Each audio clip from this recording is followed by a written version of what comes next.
स्वागत है दोस्तों आपका फिर से एक नए वीडियो में। तो दोस्तों आज के इस वीडियो में हम बात करने वाले हैं एचएफसीएल लिमिटेड के बारे में। एचएफसीएल का जो शेयर है अगर इसकी हम बात करेंगे तो आज की डेट में इसमें थोड़ी गिरावट यहाँ पर देखने को मिल रही है। शुरुआत में हालांकि तेज़ी भी थी।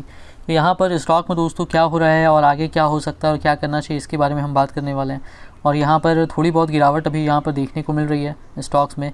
तो क्यों हो रही है और इसको लेकर के क्या करना चाहिए आपको, क्योंकि कभी कभी गिरावट होती है तो काफ़ी लोग तुरंत शेयर को सेल करने लगते हैं। तो उसके बारे में भी इस वीडियो में हम बात करने वाले हैं। तो चलिए दोस्तों वीडियो को शुरू करते हैं। अगर आपने चैनल पे पहली बार विजिट किया है तो चैनल को सब्सक्राइब ज़रूर कर लीजिएगा और नोटिफिकेशन बेल का आइकन भी प्रेस कर लीजिएगा। आपको इस चैनल पे शेयर मार्केट से रिलेटेड लेटेस्ट वीडियोज़ मिलती रहती हैं और एचएफसीएल से रिलेटेड जब भी कोई भी अपडेट आएगी बिल्कुल आपको इस चैनल पर मिल जाएगी।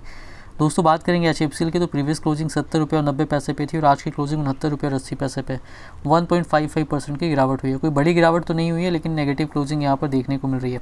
अगर हम बात करेंगे ओपनिंग की, तो ओपनिंग 70 रुपये और 25 पैसे पे हुई थी, फिर 72 रुपये और 60 पैसे तक का स्टॉक ने हाई भी बनाया था।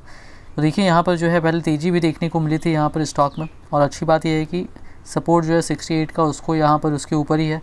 69 रुपये और 80 पैसे पे क्लोजिंग है, तो काफ़ी अच्छा है। अभी भी स्टॉक में ऊपर आपको मोमेंटम तेज़ी होती वापस से यहाँ पर नज़र आ सकती है। तो यहाँ पर कोई घबराने वाली बात नहीं है। 1-1.5% तो यहाँ पर नॉर्मल ट्रेडिंग में ऊपर नीचे होता ही है। कल यहाँ पर अच्छी खबर आई थी तो कल की डेट में स्टॉक में तेज़ी भी देखने को मिली थी। कल की डेट में मैंने बताया भी था आपको कि कंपनी को 202 करोड़ रुपए का ऑर्डर मिला है, परचेस ऑर्डर मिला है ऑप्टिकल फाइबर्स केबल के लिए रिलायंस रिटेल से।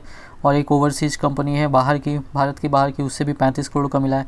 तो यहाँ पर ये न्यूज़ थी। इसके अलावा कंपनी ने अपना जो है अपना प्लांट यहाँ पर बनाया है जिसमें कि कंपनी पॉलीमर्स यहाँ पर जो है पॉलीमर्स बनाने वाली है, जो कि ऑप्टिकल फाइबर केबल के लिए रॉ मटेरियल का काम करता है। तो खुद ही बनाएगी तो कंपनी का कॉस्ट भी घटने वाला है। तो ये भी कंपनी ने स्टेबलाइज़ कर लिया है, इसका भी प्रोडक्शन चालू होने वाला है।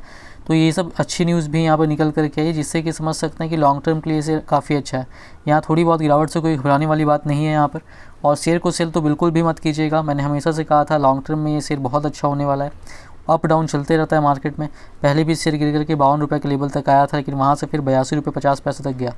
तो वही बात है, मैंने कहा है आपको कि नॉर्मल मार्केट होगा 80 रुपये के रेंज के ऊपर ही नज़र आएगा। और गिरावट जब भी होगी तो ये लेने का मौका है, अगर आपका लॉन्ग टर्म व्यू है, कम से कम 5 साल का आप सोच रहे हो तो। अब देखिए यहाँ पर बात करेंगे अगर हम इसके वॉल्यूम की, तो आज की डेट में जो वॉल्यूम यहाँ पर देखने को मिला है ये 73,96,540 शेयर्स का देखने को मिला है एनएसई की अगर हम बात करेंगे तो। और बीसी पर जो वॉल्यूम हुआ है ये 9,96,706 शेयर्स का हुआ है। ये टोटल वॉल्यूम अगर हम देखेंगे तो ये 84 लाख तक का यहाँ पर आज की डेट में देखने को मिल रहा है। तो नॉर्मल ट्रेडिंग यहाँ पर चल रही है इस स्टॉक में। अब देखिए दोस्तों गिरावट जो हो रही है उसकी वजह क्या है। हालांकि एचएफसीएल में तो कोई बड़ी गिरावट देखने को नहीं मिली है, लेकिन मार्केट में वोलेटिलिटी चल रही है, उसी का असर पूरे मार्केट पे ही देखने को मिल रहा है। ज़्यादातर स्टॉक्स में आपको जो है गिरावट ही देखने को मिल रही होगी।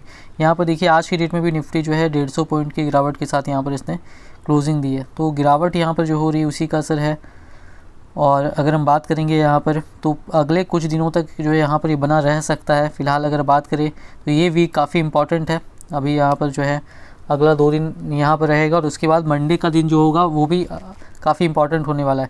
तो यहाँ पर अभी कुछ हो सकता है कि वापस इसी लेवल से जो निफ्टी का सपोर्ट लेवल की अगर हम बात करें तो ये जो 16,800 का लेवल है दोस्तों, ये काफ़ी इंपॉर्टेंट लेवल है 16,800।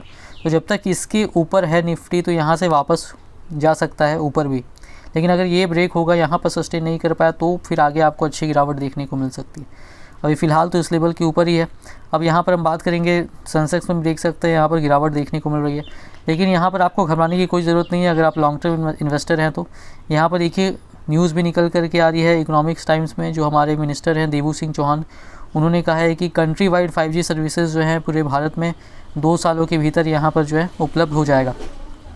ये जो बातें उन्होंने यहाँ पर जो है मंडे को कही हैं और उन्होंने कहा है कि 2 सालों के भीतर हमने जो अपने देश में स्वदेशी 5G तकनीक से जो डेवलप किया है वो उससे 5G नेटवर्क सभी पूरे देश भर में यहाँ पर पहुँचा देंगे। उन्होंने कहा है कि पूरा कंट्री की बात करेंगे तो पूरी कंट्री 5G सर्विसेज से यहाँ पर जो है कवर्ड हो जाएगी आने वाले कुछ सालों में।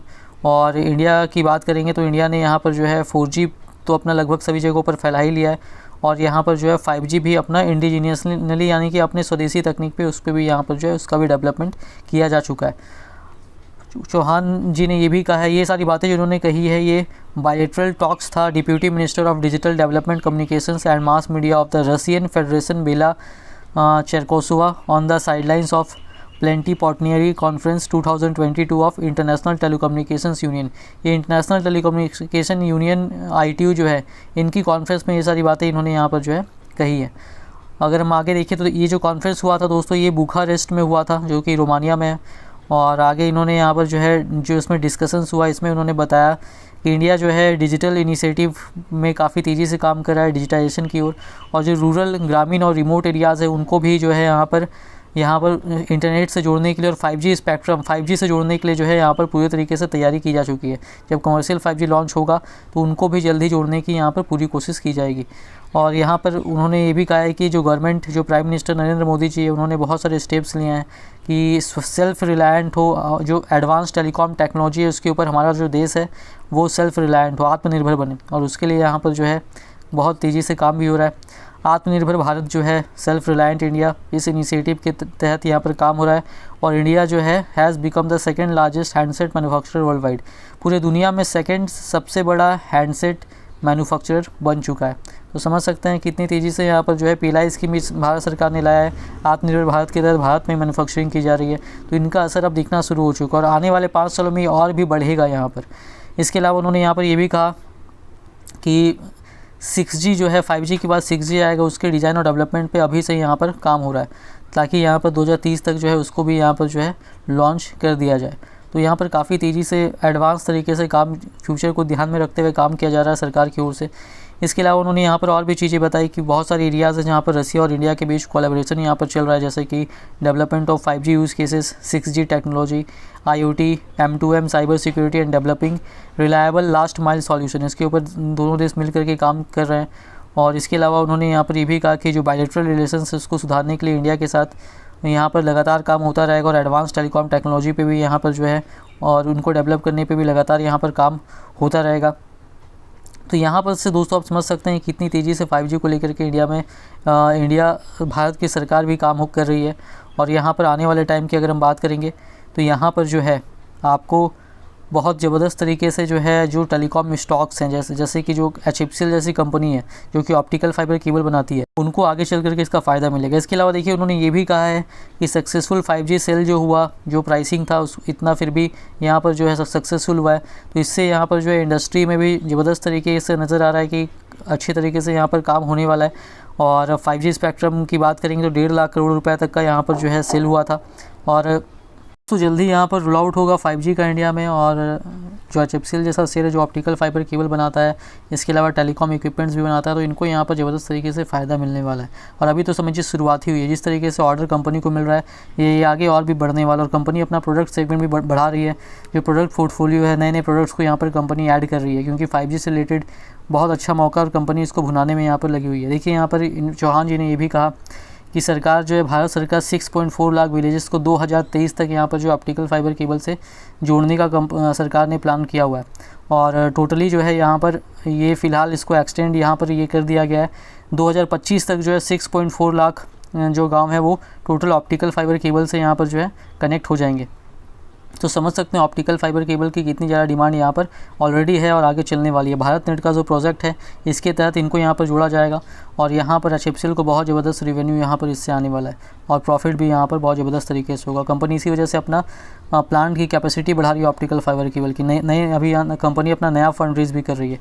और अभी यहाँ पर कंपनी की 30 तारीख को, इसी फ्राइडे को यहाँ पर जो है AGM भी है, तो इसमें भी यहाँ पर और भी कई चीज़ें निकल करके आ सकती है। तो शेयर काफ़ी बढ़िया है, यहाँ पर घबराना नहीं है, आपको होल्ड कीजिए, लॉन्ग टर्म में बहुत अच्छा यहाँ पर शेयर रहने वाला है। इन्वेस्टमेंट करने के पहले अपना रिसर्च जरूर कीजिएगा। वीडियो पसंद आई तो वीडियो को लाइक कीजिएगा, चैनल पे पहली बार विजिट किया तो चैनल को सब्सक्राइब ज़रूर कर लीजिएगा।